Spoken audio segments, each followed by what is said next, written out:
సుప్రీంకోర్టులో తెలంగాణ ప్రభుత్వానికి ఎదురు దెబ్బ తగిలింది. రిజర్వేషన్లు 50% మించకుండా ఎన్నికలకు వెళ్లాలని సుప్రీం స్పష్టం చేసింది. జీవో 9 పై హైకోర్టు స్టే విధించడాన్ని సుప్రీంకోర్టులో సవాల్ చేస్తూ తెలంగాణ ప్రభుత్వం వేసిన స్పెషల్ లీవ్ పిటిషన్ను కొట్టేసింది. సుప్రీం తీర్పుతో సంబంధం లేకుండా తదుపరి విచారణ చేపట్టాలని హైకోర్టుకు సూచించింది. మెరిట్స్ ప్రకారం విచారణ కొనసాగించాలంది. కావాలనుకుంటే ప్రభుత్వం పాత రిజర్వేషన్లతో ఎన్నికలకు వెళ్లొచ్చని కోర్టు పేర్కొంది. బీసీ రిజర్వేషన్లపై ప్రభుత్వం తరపున అభిషేక్ మను సింఘ్వి వాదనలు వినిపించారు. అసెంబ్లీలో అన్ని పార్టీలు ఏకగ్రీవంగా తీర్మానం చేశారని ఆయన గుర్తు చేశారు. అసెంబ్లీ తీర్మానం చేసింది గవర్నర్ దగ్గర పెండింగ్లో ఉంది కదా అని సుప్రీంకోర్టు ప్రశ్నించింది. 50%కు మించొద్దని తీర్పులు స్పష్టంగా ఉన్నాయని ప్రతివాది లాయర్ వాదనలు వినిపించారు. కృష్ణమూర్తి జడ్జిమెంట్ ఈ విషయాన్ని స్పష్టంగా చెప్పిందని ప్రతివాది లాయర్ గుర్తు చేశారు. అయితే ట్రిపుల్ టెస్ట్ను ఫాలో అయ్యామని అభిషేక్ మను సింఘ్వి ఆర్గ్యుమెంట్స్ వినిపించారు. ప్రభుత్వం ఇంటింటి సర్వే జరిపి లెక్క తేల్చిందని, అసెంబ్లీ తీర్మానాన్ని ఛాలెంజ్ చేయలేదన్నారు అభిషేక్ మను సింఘ్వి. బిల్ ద్వారా విడుదలైన జీవోను మాత్రమే సవాల్ చేశారన్నారు.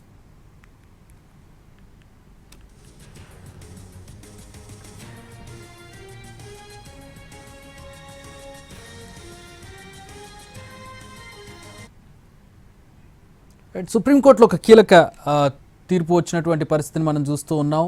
తెలంగాణలో బీసీ రిజర్వేషన్లకు సంబంధించి, స్థానిక సంస్థల ఎన్నికలకు సంబంధించి ఉత్కంఠగా ఎదురు చూస్తున్న పరిస్థితుల్లో ప్రస్తుతం ఈ తీర్పు వచ్చింది. దీనికి సంబంధించి మరిన్ని వివరాలు అందించడానికి న్యూస్ రూమ్ నుంచి మా ప్రతినిధి శర్మ జాయిన్ అవుతూ ఉన్నారు. శర్మ, చాలా ఉత్కంఠగా ఎదురు చూసాం. హైకోర్టు తర్వాత సుప్రీంకోర్టులో కూడా అత్యున్నత న్యాయస్థానంలో కూడా అదే తీర్పు వచ్చినటువంటి పరిస్థితి ఏంటి? ఎట్లాంటి వాదోపవాదనలు జరిగాయి? ప్రభుత్వ వాదనలు ఎందుకు నిలబడలేదు?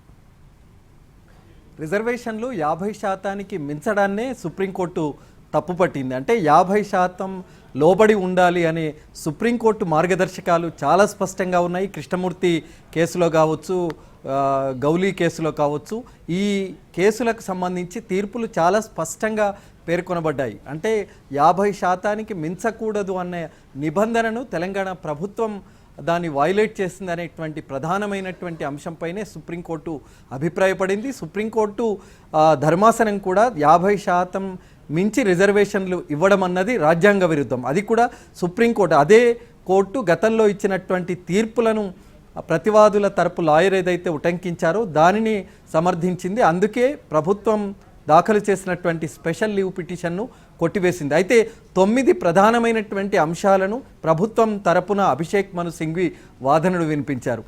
ట్రిపుల్ టెస్ట్కి సంబంధించి డెడికేటెడ్ కమిషన్ను రాష్ట్ర ప్రభుత్వం ఏర్పాటు చేసింది. 1 సంవత్సరం పాటు దానికి 1,00,000 మంది ఎన్యూమరేటర్లతో కలిపి ఇంటింటి సర్వే అన్నది నిర్వహించింది. ఇది దేశంలో ఏ రాష్ట్రంలో కూడా జరగలేదు, కానీ తెలంగాణలోనే చాలా శాస్త్రీయబద్ధంగా ఈ సర్వే జరిగింది. సర్వే ఆధారంగా వచ్చినటువంటి ఎంపెరికల్ డేటా ఆధారంగానే బీసీలు ఎంతమంది ఉన్నారనేటువంటి దానికి సంబంధించి చాలా నిర్దిష్టమైనటువంటి రిపోర్ట్ అన్నది ఇచ్చింది. దాని ద్వారానే తెలంగాణలో 56% బీసీలు ఉన్నట్టు లెక్క తేలింది. దానివల్లనే 25% ఇప్పటి వరకు ఉన్నటువంటి 25% బీసీలకు ఉన్నటువంటి రిజర్వేషన్లు 17% పెంచుతూ, అంటే 42% పెంచారు. అక్కడ ఉన్నటువంటి పరిస్థితుల దృష్ట్యా పెంచాల్సినటువంటి అవసరం ఉంది. కృష్ణ సహాని, ఇందిరా సహాని కేసులో కూడా అక్కడ ఉన్నటువంటి ప్రత్యేక పరిస్థితుల నేపథ్యంలో పెంచుకోవచ్చు అనేటువంటి తీర్పును ఉదహరించారు అభిషేక్ మను సింఘ్వి. మరి దాని ఆధారంగానే, ఎంపెరికల్ డేటా ఆధారంగానే వచ్చినటువంటి దాన్ని బట్టి 42% బీసీలను పెంచడం ద్వారా ఎస్సీ ఎస్టీలకు ఉన్నటువంటి 25% రిజర్వేషన్లతో కలిపి 67% తెలంగాణ ప్రభుత్వం రిజర్వేషన్లు పెంచింది అనేటువంటి విషయాన్ని అభిషేక్ మను సింఘ్వి చెప్పినటువంటి సందర్భం. అయితే ఇక్కడ అసెంబ్లీలో కూడా తీర్మానం జరిగింది. అన్ని రాజకీయ పార్టీలు సమర్థించాయి. ఆ తీర్మానాన్ని గవర్నర్కు పంపారు. గవర్నర్ నుంచి రాష్ట్రపతి దగ్గర పెండింగ్లో ఉంది. మరి ఇక్కడే సుప్రీంకోర్టు ఒక నిర్దిష్టమైనటువంటి ప్రశ్నను అభిషేక్ మను సింఘ్వికి వేసింది. మరి గవర్నర్ నుంచి రాష్ట్రపతికి వెళ్ళిన ఆ బిల్లు అన్నది ఆమోదం పొందిందా? ఆమోదం పొందకుండా జీవో ఎలా జారీ చేస్తారు? 42% బీసీల రిజర్వేషన్లను పెంచుతూ అనేటువంటి ప్రశ్నను వేశారు. దానికి సంబంధించి అసెంబ్లీలో ఏకగ్రీవ తీర్మానం జరిగింది. అదే చట్ట రూపంలో దాల్చింది. దాని ద్వారానే బిల్లు అనేది, అది జీవో అన్నది విడుదలైంది. దీనికి మళ్ళీ ప్రత్యేకంగా గవర్నర్ రాష్ట్రపతి ఆమోదం అవసరం లేదు అనేటువంటి విషయాన్ని కూడా అభిషేక్ మను సింఘ్వి చెప్పారు. కానీ ఈ సమాధానానికి సుప్రీంకోర్టు అంత సంతృప్తి చెందలేదు. ప్రతివాది సీనియర్ లాయర్ గోపాల్ వాదనలు వినిపించారు. ఎక్కడా కూడా 50% రిజర్వేషన్లు మించకూడదు, అది కూడా ఒక ఎస్టీలకు సంబంధించి షెడ్యూల్డ్ ఏరియాల్లో మాత్రమే, అది కూడా ప్రత్యేక పరిస్థితుల్లో ఎస్టీలకు రిజర్వేషన్లు పెంచుకునేటువంటి ఒక వెసులుబాటు మాత్రమే ఉంది తప్ప మిగతా ఏ అంశానికి సంబంధించి పెంచుకునేటువంటి వీలు లేదు అనేటువంటి విషయాన్ని కూడా గోపాల్ తన వాదనలో ప్రధానంగా వినిపించినటువంటి అంశం. ఈ వాదనలకే సుప్రీంకోర్టు మొగ్గు చూపింది. అటు ప్రభుత్వం తరపున అభిషేక్ మను సింఘ్వి ఎన్ని వాదనలు చెప్పినా, ఎన్ని అంశాలను కోర్టును సంతృప్తి పరచాలని ఆయన భావించినా కూడా కోర్టు మాత్రం ఎక్కడ ఆయన వాదనల పట్ల మొగ్గు చూపలేదనేటువంటిదే ఇక్కడ చాలా స్పష్టంగా అర్థమవుతుంది. శర్మ, అంటే గతంలో అంటే హైకోర్టులో ఆయన వాదనలు వినిపించినప్పుడు అభిషేక్ మను సింఘ్వి ఇది సుప్రీం తీర్పు మాత్రమే, రాజ్యాంగంలో ఇది ఎక్కడ లేదు, 50% మించి ఇవ్వకూడదని రాజ్యాంగంలో ఎక్కడ లేదని చెప్పి ఒక వాదన వినిపించారు. ఈరోజు ఏమైంది ఆ వాదన? ఈరోజు కూడా తెర మీదకి తెచ్చారా? దానికి సంబంధించి అపోజిట్ లాయర్ ఏం చెప్పారు?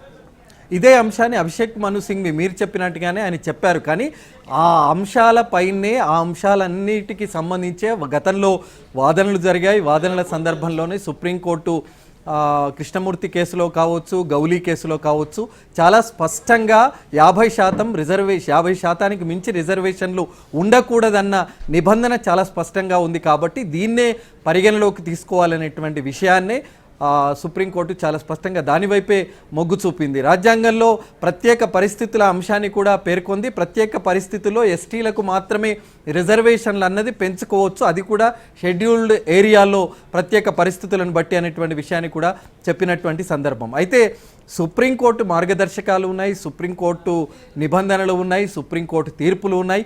దీనిని వయలేట్ చేసి ఈ నిబంధన అన్నది తుంగలోకి తొక్కి 50% మించి పెంచడం అన్నది రాజ్యాంగ విరుద్ధము. అది కూడా సుప్రీంకోర్టు మార్గదర్శకాల్లో ఆ అంశాలన్నింటినీ కూడా పేర్కొంది. కాబట్టి ఇది ఏమాత్రం విచారణార్హం కాదు అంటూ రాష్ట్ర ప్రభుత్వం దాఖలు చేసినటువంటి స్పెషల్ లీవ్ పిటిషన్ను కొట్టివేస్తున్నామనేటువంటి విషయాన్ని చెప్పింది. 50% మించకుండా ఉన్నటువంటి రిజర్వేషన్ల ద్వారానే స్థానిక సంస్థల ఎన్నికలకు వెళ్ళాలనేటువంటి విషయాన్ని కూడా చాలా స్పష్టంగా పేర్కొంది.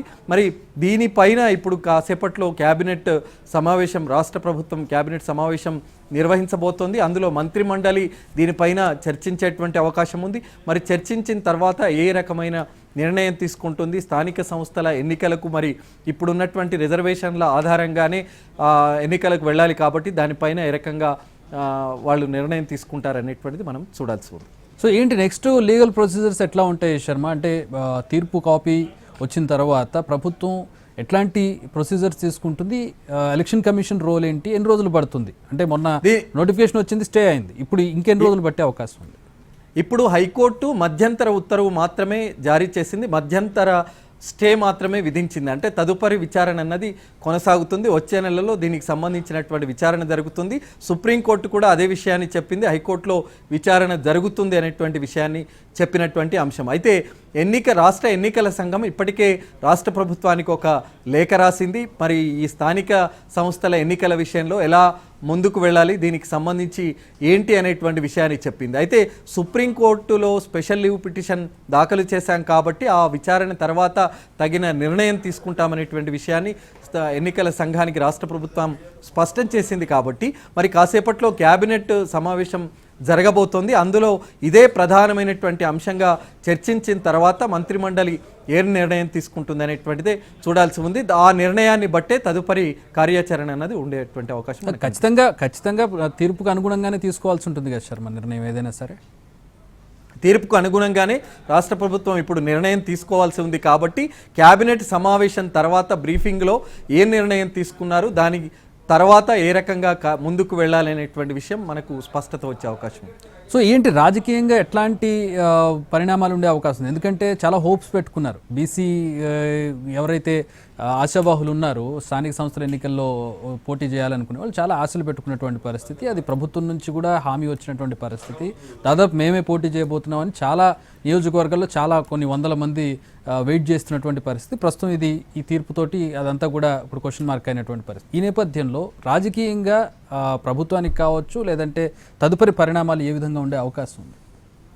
50% రిజర్వేషన్లు మించకూడదని ఇటు హైకోర్టు చాలా స్పష్టంగా చెప్పింది. దానిపైన మధ్యంతర జీవో 9 పైన మధ్యంతర స్టే విధించింది. అలాగే సుప్రీంకోర్టు కూడా దాన్ని హైకోర్టు తీర్పునే సమర్థించినటువంటి అంశం. అంటే ఆ రోజు హైకోర్టు విచారణ జరిగిన సందర్భంలో హైకోర్టు మధ్యంతర ఉత్తర్వులు జారీ చేసినటువంటి రోజున హైకోర్టు ముందు మనం చూసాం బీసీ సంఘాలకు సంబంధించినటువంటి నాయకులు కావచ్చు, రాజకీయ పార్టీలకు సంబంధించినటువంటి వ్యక్తులు కావచ్చు, మంత్రులు కావచ్చు, అక్కడ చాలా హడావుడి చేశారు.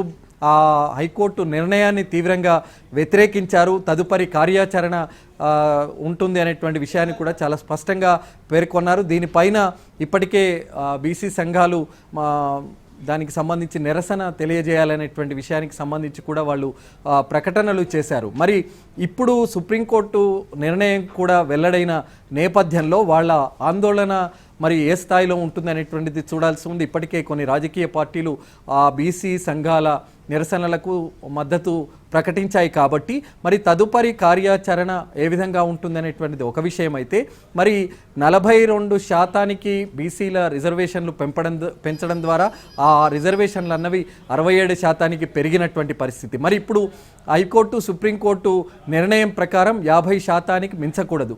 మరి దాని విషయంలో పాత విధానం ప్రకారమే స్థానిక సంస్థలకు ఎన్నికలకు వెళ్ళాలి.